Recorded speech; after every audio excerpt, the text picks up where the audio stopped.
চলে এসেছি নারায়ণী কিচেনে রোজকার মতো রেসিপি নিয়ে। আজকে হবে দেখো বেগুন ভাজা মুগ ডাল দিয়ে। এই দেখুন মুগ ডাল 1 ঘন্টা আগে ভিজিয়ে রেখে দিয়েছি। আমি এটা পেস্ট করে নেবো। দেখতে মুগ ডালটা পেস্ট করে নিয়ে চলে এসেছি। কড়াইটা বসা আছে, কড়াইয়ে দিয়ে দেবো তেল, দিয়ে দেবো হলুদ, মতো লবণ। ডালটা পেস্ট করে নিয়ে এসেছি, এতে দেবো সামান্য লবণ, একটু লঙ্কা গুঁড়ো। বেগুনের উপরে আমি ছিটিয়ে মাখিয়ে নেবো।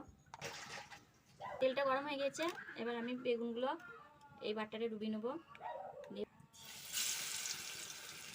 নিরামিষের দিনেও করতে পারেন।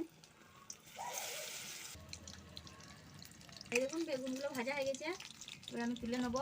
শুধু বেগুন ভাজা খেয়ে দেখেছেন, একবার এই মুগ ডাল দিয়ে বেগুন ভাজা খেয়ে দেখবেন, খুব সুন্দর লাগে।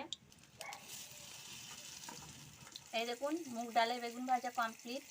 যদি এই ভিডিওটা ভালো লাগে একটা লাইক সাবস্ক্রাইব করে দেবেন আর কমেন্ট করে জানাবেন কেমন হয়েছে।